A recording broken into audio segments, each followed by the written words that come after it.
Dito po nagigig sila Tatay Eddie at si Renelin. So nandito rin po yung isang vlogger, yung Dolan Vibes, yung asawa ni Pari Dolan Vibes. Nandito rin siya, ayun o.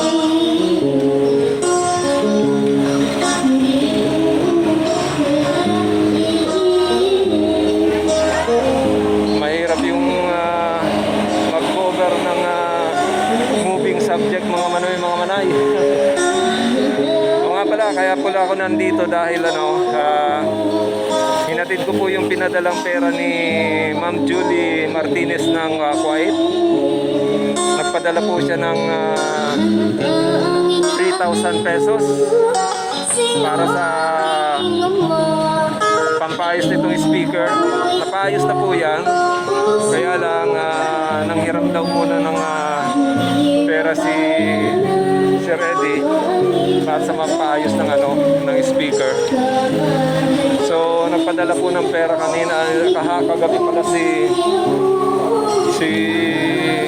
Ma'am Julie.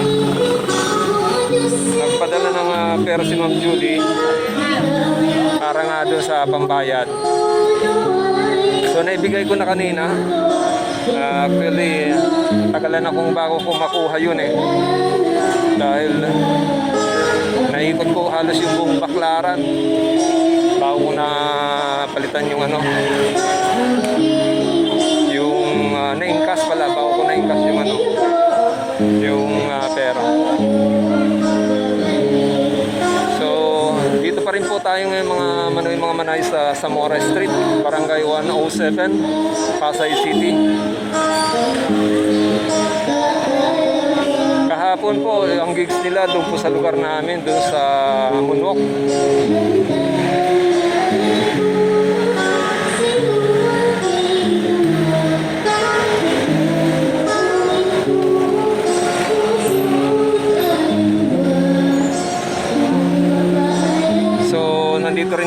sa ano, sa Mora Street.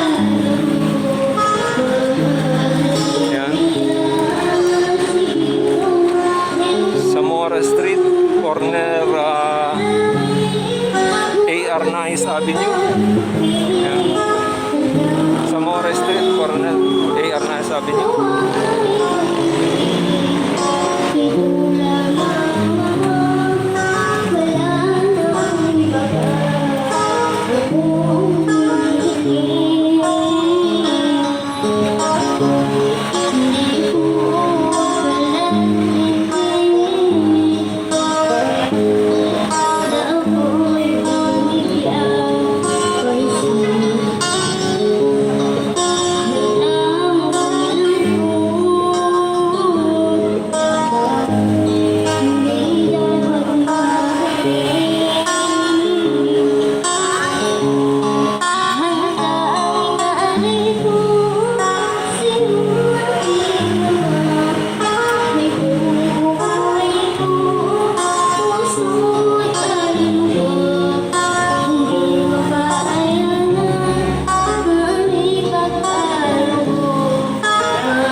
Hello mga Manoy, hello mga Manay, magandang araw po sa inyong lahat. Ngayon po ay araw ng Webes at ang petsa ay June 3 at sa araw na to ay nagse-celebrate po kami ng mansari ng aking silalap. Ito si Brayo, nagpakalong. So, bago ang lahat, gusto po munang batiin ang aking si Uday ng aking buhay. Happy mansari sa iyo, Agong.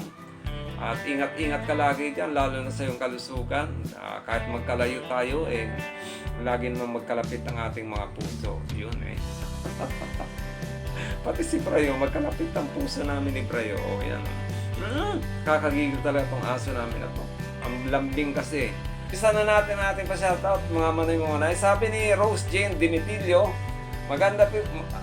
Huwag mo anuhin yung mic. Magandang gabi po. Matanong ko lang po, bakit binitawan nyo na sa pagtulong kay Renalyn? Kawawa naman po si Renalyn. Yan, so sasagutin ko po ito at hindi naman po talaga ito pa-shoutout. Kaya lang, gusto ko lang pong linawin kasi bakang iniisip ng mga fans ni Renalyn o mga supporters ni Renalyn ay binitawan ko talaga yung bata. Sa totoo lang po, hindi ko po binitawan si Renalyn at hanggang ngayon ay gusto ko pa rin siyang tulungan. Pero dito tayo sa sagutin ko lang itong tanong na to. Hindi ko po talaga binitawan si Renalyn. As in, yung binitawan talaga, hindi po. So, kung susundan niyo po yung aking mga vlogs, simula po nung ginawa yung bahay ni Renalyn, simula po nung nagkaroon ng merong isang sponsor na nag-alok ng tulong para gawin yung bahay ni Renalyn. Magmula po noon hanggang sa natapos po yung bahay ni Renalyn, nandun po ako sa nasa vlog ko po siya. Lagi ko po siyang naiba-vlog. Pero pa yung mga dati kasi simula po nung 2019 naging party na po ako ng kanilang mga gigs. So ako po yung kauna-unahang vlogger na nakapag-cover sa kanila ng personal. So yung mga ibang vlogger po, yung mga nakasama kong mga vlogger, nagdepende na lang po sila kung saan ang mga gigs ng Batang Drummer.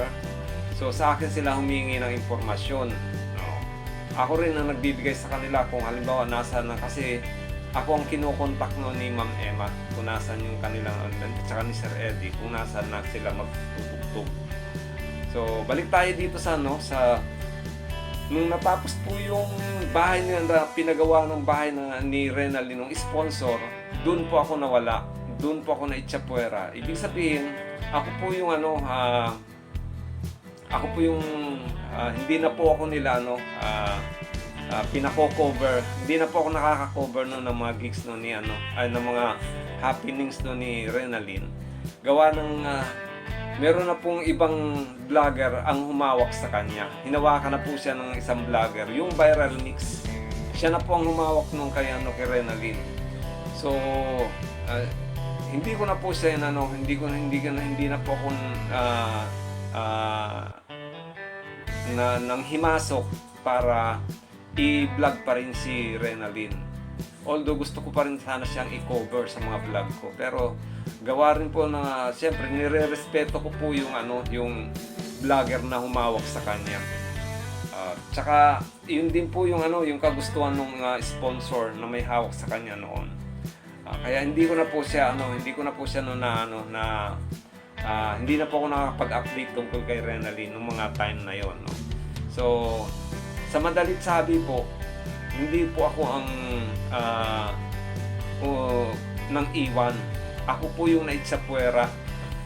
Ako po yung naitsapwera nung natapos na yung bahay nila Renalyn at nahawakan na siya ng ibang vlogger. Okay? So, nililinaw ko lang po. No, hindi ko naman po ginagawang issue 'yan. Kaya lang gusto ko lang pong linawin na hindi ko po binitawan si Renalyn.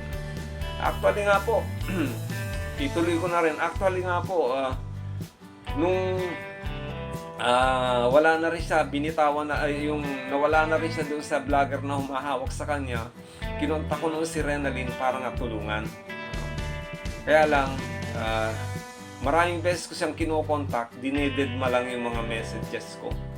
Yan. Dinededma nila yung mga message ko noon na gusto ko sana siyang tulungan niya sa channel niya, pero dinededma. So, wala po akong magagawa kung ayaw nilang pansinin yung tulong na inaalok ko. So, yun lang po, Ma'am Rose Jean Dimitilio. Sana maunawaan niyo po na hindi ko po binitawan si Renalyn. Mula noon at hanggang ngayon, hindi ko pa rin siya binibitawan. Nag-aalok pa rin po ako ng tulong para kay Renalyn. Pero may mga may mga taong pumipigil. So, yun po. So, sana po nyo, na liwanagan po kayo at sa ibang mga fans at supporters ni Renalyn. Okay? So, tuloy po tayo sa ating mga pa-update. Maraming salamat po, Ma'am Rose Jean Dimitilio. Thank you. So, next. Sabi naman ni Eljo Tanilla, hay nako, bakit ganon nawala yung YouTube channel ni Renalyn? Yung talagang topic nila. Binura lang po kasi yung channel ni Renalyn. Hindi po si Renalyn nagbura, kundi yung gumawa ng channel ni Renalyn. Siya po yung nag-delete noon. Pag dinelete na yun po, hindi na po yun mariretrieve. So next, sabi naman ni Dante Lucas, ano po ang FB ni Renalyn? Ganun po ba? Meron po siyang FB, kaya lang ang alam ko, search nyo lang po yung Renalyn Palma. Yun na po ang pangalan niya ngayon, hindi na po Renalyn Pagtalunan. Search nyo lang po yung Renalyn Palma. Okay? Maraming salamat po, Sir Dante Lucas. Sabi ni Sir Justin Formento, yan, ito dati natin suki natin to. Sabi ni Sir Justin Formento, pa-shoutout po kami kay Rian Sir Hill. Kumusta na rin po kayo? Ayan, maraming salamat po, Sir Justin Formento, and shoutout din po sa inyo dyan, sa inyong dalawang ni Ma'am Jing Pals, yan. Sa kanilang dalawa, shoutout po sa inyong dalawa, at ingat-ingat din po kayo dyan. Thank you po, Sir Justin Formento. Okay, next.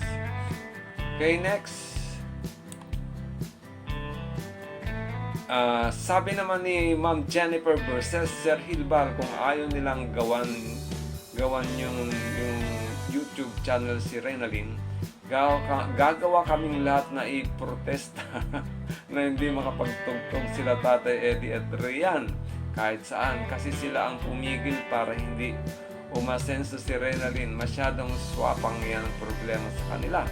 Pinagtulong-tulungan nila si Renalyn na wala na namang kaalam-alam ang bata. Yun ako. Sobrang bigat naman ang paratang nito ni Ma'am Jennifer versus. Ma'am Jennifer versus, gusto ko lang pong linawin. Ano po? Si Renalyn po ay iba po yung gumawa ng kanyang channel. Iba yung gumawa ng kanyang channel. Hindi po siyang gumawa ng channel yan. Iba po ang gumawa ng channel dati ni Renalyn. So, nung nagkahiwalay sila ng landas nung kanyang sponsor,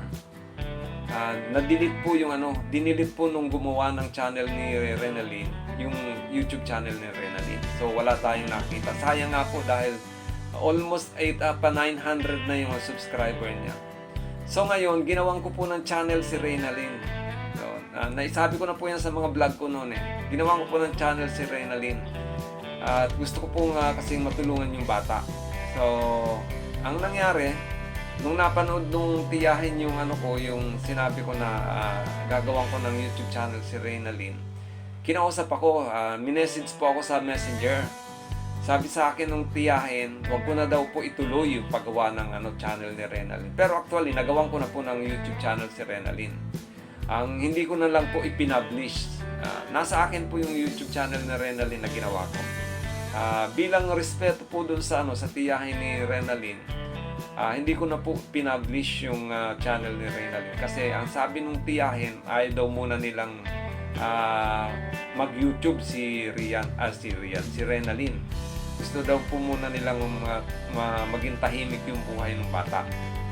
So, yan po yung isang point. Yung pangalawang point po, hindi po kasalanan nila Sir Eddie at Ma'am Emma at hindi po sila pumipigil para umasenso si Renalyn. Yan. Ang katotohanan po niyan, simula pa nung umpisa, lagi pong lagi pong gustong isama nila Sir Eddie si Renalyn sa mga gigs.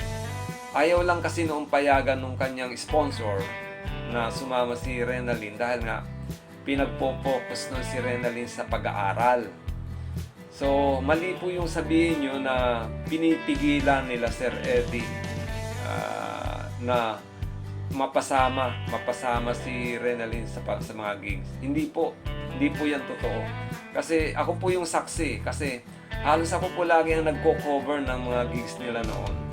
At sa lahat ng pagkakataon, meron pong mga videos na nagsasalita doon sa Sir Eddie na sinabi niya nga na tungkol doon sa nananawagan siya doon sa nanay ni Renalyn na sana magbati na sila. Kung ano man yung hindi nila pagkakaintindihan, ayusin na nila. Para nang sa ganun magkaayos na. Yun isang sinyalis yun na talagang walang balak po na napigilan ni Sir Eddie si Renalyn na sumama sa kanilang gigs. At probably lagi nga talaga siyang gustong isama. Ayaw lang talaga nung kanyang mga magulang. Nung bandang huli po, ayaw na nung kanyang mga magulang na ipasama talaga si Renalyn. So yun po yun. Wala po sa hindi po kasalanan nila Sir Eddie kung bakit hindi nakakasama si Renalyn sa mga gigs. Sana po maintindihan nyo na hindi po swap hindi po swapang yung pamilya ni Sir Eddie para pigilan yung pag-asenso ni Renalyn. Mali po yun. Gusto ko lang pong itama yung mga sinasabi nyong mali. Wag po kayong ma-offend. Kasi po yung mga binitawan nyo ritong comment nyo ay hindi naman po fair, hindi naman po makatarungan yan. So gusto ko hindi sa ipinagtatanggol ko sa yung pamilya ni Sir Eddie, kaya lang yun po kasi ang katotohanan eh. Hindi po si Sir Eddie ang pumipigil para makasama si Renalyn sa mga gigs. Opo. Sana po maintindihan nyo at nasa inyo pa rin po yan kung gusto nyo gumawa ng paraan para kung anong protest ang gagawin nyo. Nasa inyo po yan. Karapatan nyo po yan. Pero sinasabi ko po sa inyo, mali po yung iniisip nyo. Ako na po nagsasabi, mali po yung iniisip nyo. Sana po, huwag kayong magdamdam, huwag kayong magalit sa akin dahil ako po ay nagsasabi lang ng katotohanan. Okay po, maraming salamat po. Ma'am Jennifer Verses. Yan. Nawala na yung ating mga shoutout. Ayan. So, hanggang dito na lang po muna mga manay ang ating pa-shoutout. Nawala, isa lang yung shoutout talaga pala. So, ang lang po doon, yung mga paglilinaw, yung issue tungkol kay Renalyn. Po. Sana po na liwanagan yung iba nating mga fans at mga supporter ni Renalyn. Wala pong may gusto na pigilan si Renalyn sa pagsama sa kanilang kina Sir Eddie, kundi doon na rin po sa parte ng side ni Renalyn. Hindi po wala pong problema kila Sir Eddie. Kasi kahit pagka tinatanong ko si Sir Eddie kung po pwede nilang isama si Renelyn, sabi niya, pwede naman po siya sumama, Sir Gil. Kaya lang, Kuya Hilbal. Kaya lang, ang problema, masyadong iba na yung tingin nila doon sa sarili nila simula nung nahawakan ng sponsor si Renelyn. So, yun yung mga issues noon. Pero in fairness po sa kila Sir Eddie, hindi po sa pagtatanggol, hindi po sila ang dahilan kaya hindi nakakasama sa mga gigs si Renelyn. Okay po. So, thank you po sa mga panunood. Thank you rin po sa patuloy niyo suporta at pagtangkilik sa channel ni Hilbal.